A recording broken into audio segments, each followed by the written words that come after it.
శక్తివంతుడు, మాయావి ఈ సింధూరుడు.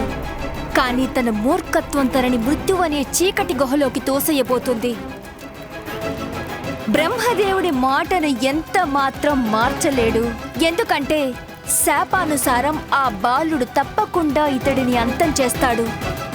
మంచిదేగా. అక్కడ నీకు లభించేది జీవన్ముక్తి, ఇక్కడ నాకు దాస విముక్తి.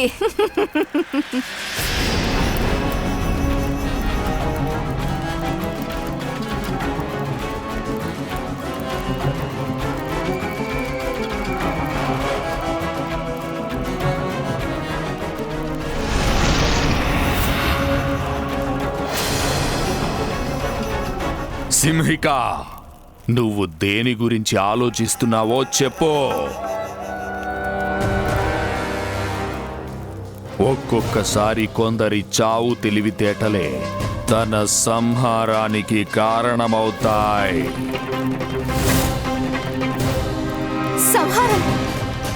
సంహారమా?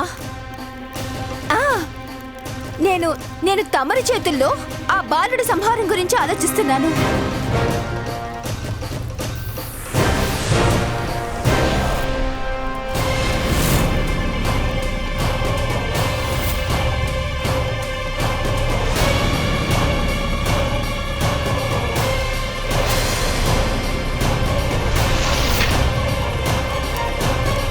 ఇప్పుడు ఈ క్రోధాన్నంతా నా మీద చూపిస్తాడా ఏంటి? ఒక్కోసారి మనసులో పుట్టిన ఆలోచనల గురించి పునరాలోచించుకునే ఏ పనైనా చేయడం మంచిది.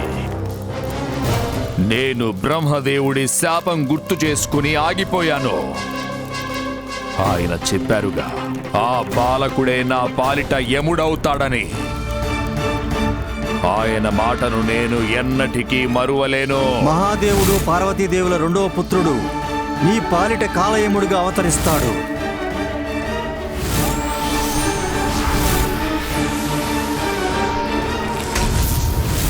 ప్రమాదమని తెలిసే ప్రవేశించడం మూర్ఖుల స్వభావం. సింహిక, ఈ సింధూరుడు మూర్ఖుడు కాదు.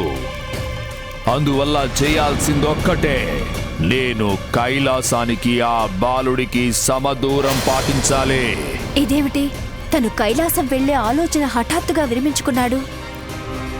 సమస్య ఉంటే పరిష్కారం తప్పకుండా ఉంటుంది. సింధూరుడు ఈ సమస్యకి తగిన పరిష్కారం తప్పక కనిపెడతాడు. ఆ బాలుడు తప్పకుండా అంతమవుతాడు. అంతవరకు సహనం వహించు ముసలి సింహిక, శాంతం వహించు. అమ్మయ్య, బ్రతికాను.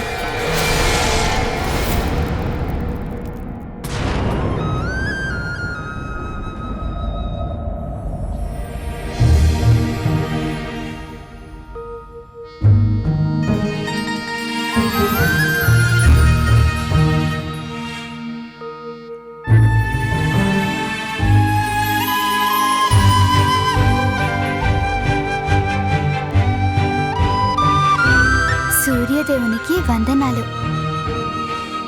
తమరి రాక వల్ల ఒక శుభదినం ఆరంభమైంది. కనుక నేనిప్పుడు ఏదో ఒక పని చేయాలి. కానీ ఏం చేయాలి?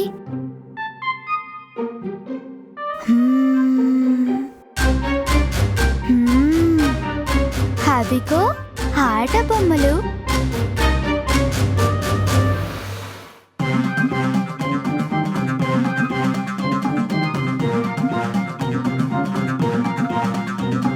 దీంట్లో కూర్చొని మనం ఎక్కడికైనా వెళ్ళిపోవచ్చు, అవునా? ఇరుసులేని బండి, ఈశ్వరుడి బండి. పుత్ర, అమ్మా,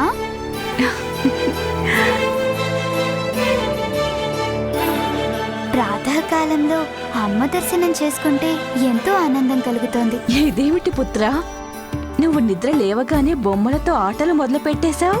బొమ్మలతో ఆడుకోవడం చాలా ఆనందంగా ఉంటుంది. ఆడుకుందాం రండమ్మా. నీతో ఆడుకోవడానికి సమయం ఎక్కడుంది పుత్రా? నేను నీకు నిన్నే చెప్పాను కదా, ఈరోజు చాలా ముఖ్యమైన రోజు. పద, ఇక నీ బొమ్మల్ని సర్ది పెట్టే. ఈరోజు చాలా పనులున్నాయి. ముందు నువ్వు వెళ్ళి దంతధావనం చెయ్యాలి, ఆ తర్వాత స్నానం. దంతధావనం అంటే ఏమిటమ్మా? పద వెళ్దాం. ఆ తర్వాత చెప్తాను దంతధావనం అంటే ఏమిటో. అలాగే అమ్మా, పదండి.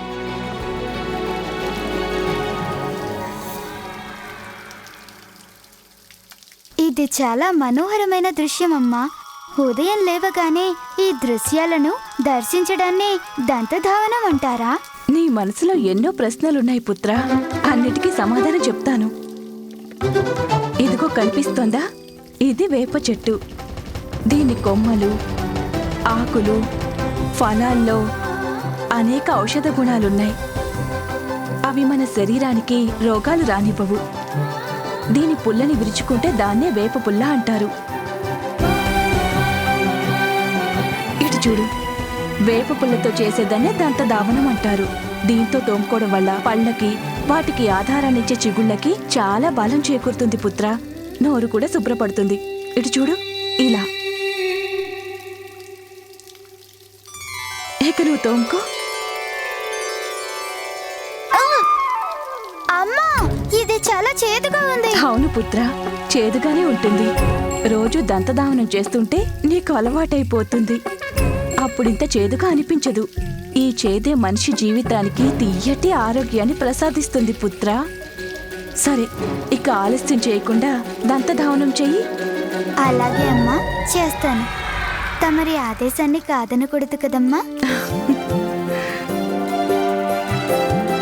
పార్వతి, మమ్మల్ని రమ్మన్నావట?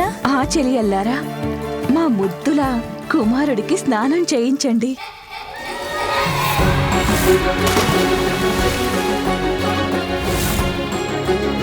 చిన్నమ్మ గారు, మీరిద్దరూ గత స్నానం గురించి నా మీద ఇంకా కోపంగానే ఉన్నారా? కానీ అందులో నా తప్పే ఉంది.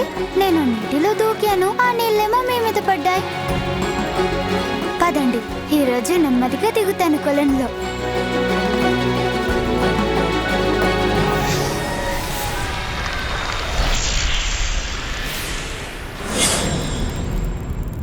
అసురు సామ్రాట్ సింధూర, తమరి పాలనలో అసురు సామ్రాజ్యం చాలా శక్తివంతంగా మారింది.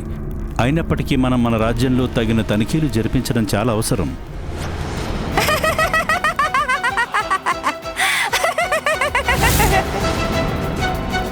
ఇప్పుడు అంత విచిత్రం ఏమైందని అంతగా విరగబడి నవ్వుతున్న వృద్ధ నారి సింహిక. మంత్రి గారు, తమరింక వెళ్ళవచ్చు.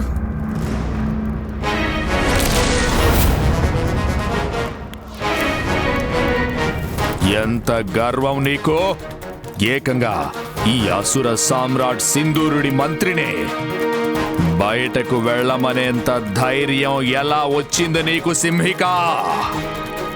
దీని ఫలితం ఏమిటో తెలుసా? నీకు నీ ప్రాణాలంటే లెక్కలేదా?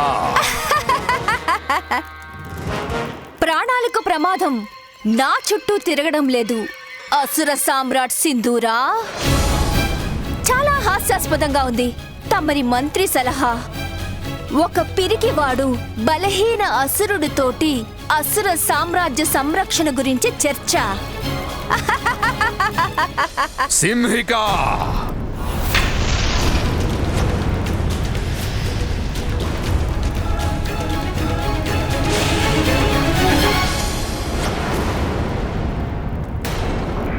సింహంలా గర్జించినంత మాత్రాన పిల్లి పులైపోదు అసుర సామ్రాట్. అరిచే మేఘాలు కురువవు. నువ్వూరికే గర్జించినంత మాత్రాన 100 పశువులను తిన్న రాబందైనా ఒక్క గాలి దుమారం చాలు తనని ఎగరేసుకుపోవడానికి. ఒక బాలుడికి భయపడి చేతులు ముడుచుకొని కూర్చున్న అసుర సామ్రాట్ గర్జనంటే అది వర్షం కురువని మేఘం లాంటిది. నా ముందిప్పుడు నిలబడిన ఈ సామ్రాట్ సింధూరుడున్నాడే, ఇది అతను కాదు. తను గజాముఖాసురుడంతటి అసురుడిని ఓడించిన వాడు కాదు. మీరిది గుర్తు పెట్టుకోండి.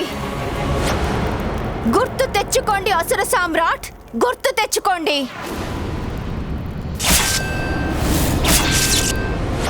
తమరే కదూ కేవలం తమరి యొక్క దృష్టితో భయావహమైన గజాముఖాసురుడిని మట్టి కరిపించి ఓడించారు. తనని పాతాళ సింహాసనం మీద నుంచి కూలద్రోశారు. ఇక్కడి రాజసింహాసనంపై తన ఆధిపత్యం చెలాయించిన వారు నాడు త్రిలోకాలను జయించారు. సృష్టి యావత్తు మీ పేరు వింటే గజ గజ వణికిపోయేది. దాన్ని చూసి ఆనందించాను. కానీ ఇప్పుడు తమరు కేవలం ఒక చిన్న పిల్లాడిని చూసి భయంతో గజ గజ వణికిపోతున్నారు. అది కూడా సగం ఏనుగు సగం పీనుగు. సామ్రాట్, ఇంతటి శక్తివంతులైన మీరు ఆ బాలుణ్ణి చూసి భయపడుతున్నారు సామ్రాట్. చెబితే చెప్పానంటారు కానీ పాయసం లేకుండా పూజలా? నేనుండి సరిపోయింది కానీ లేకపోతే మీరీ పనులన్నీ చేయగలిగి ఉండేవారా? చెప్పండి. అమ్మా, తమరింకా తయారు కాలేదే. తమరు నివేదన గురించి ఆలోచించకండి. పూజకి ఉత్సవానికి సరిపోయేలా అన్ని సిద్ధం చేశాను. తయారవడం ఎంతసేపమ్మా? ముందు బయటికి వెళ్ళి అక్కడ ఏర్పాట్లు చూసొద్దాము.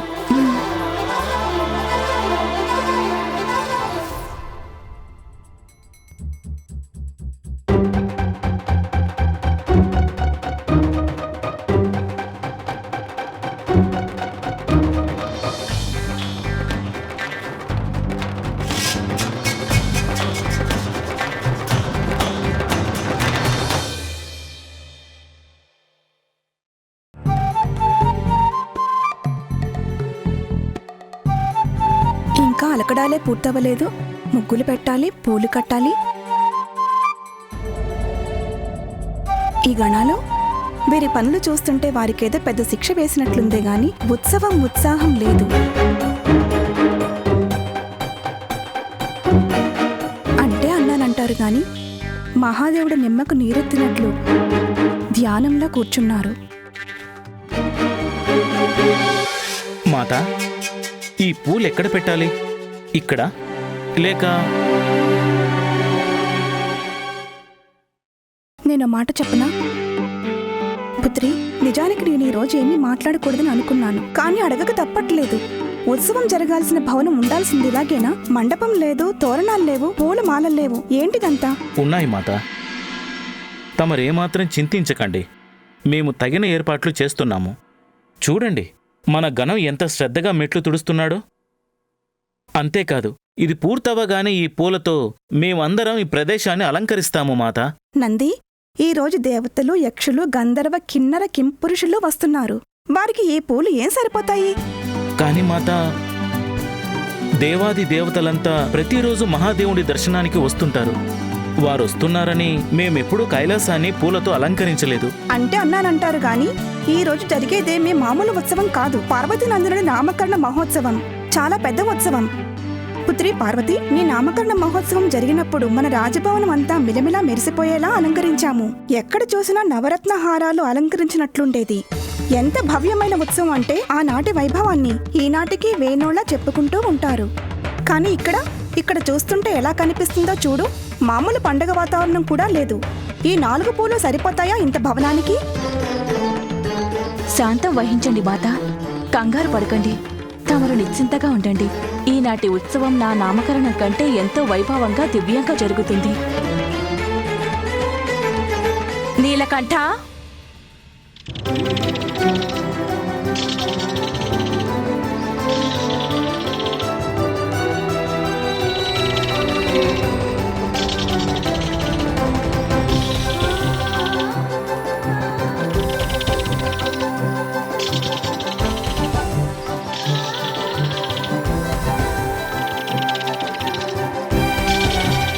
ఈ చిన్న పక్షి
మా పుత్రుడి నామకరణ మహోత్సవము.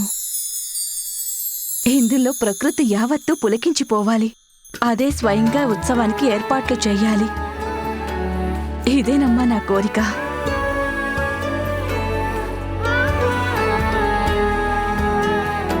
అమ్మా,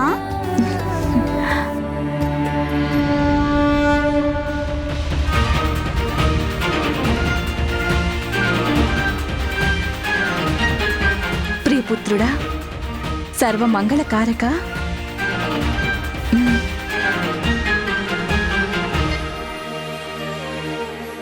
చూసారా అమ్మా, తమరి పుత్రుడు స్నానం పూర్తి చేశాడు. ఎంత ఆహ్లాదంగా ఉందో.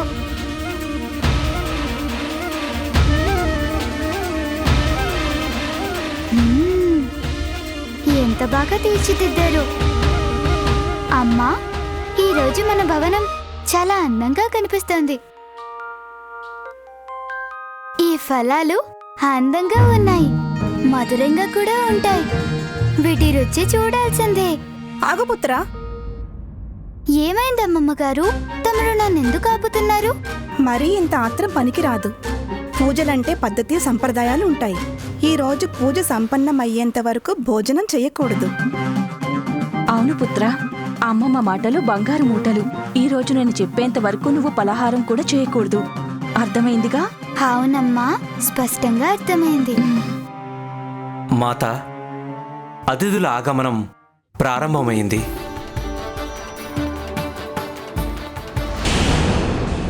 మరచిపోవద్దు వృద్ధ నారసింహిక, ఆ బాలుడు మహాదేవుడు పార్వతీదేవిల పుత్రుడు.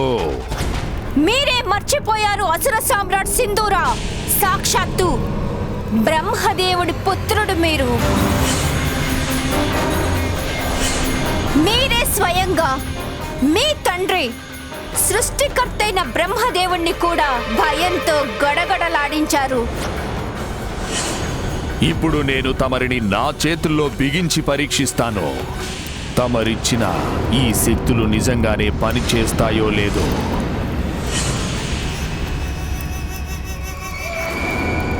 నీ మాటలు సమంజసంగా ఉన్నాయి సింహిక. బ్రహ్మదేవుడి శాపం ఉంటే ఏమైంది? వారి వరం పొందిన వాడిని నేను సింహిక. శత్రువు ఎంతటి వాడైనా నా బాహుబంధనంలో పిండి చేయగలను నేను. శత్రువు మస్తిష్కంపై నియంత్రణ పొంది తనని అంతం చేయగలను నేను. నేను ఆ బ్రహ్మదేవుడి పుత్రుడను. ఆ బాలుడు నన్ను ఏమీ చేయలేడు సింహిక, ఏమీ చేయలేడు.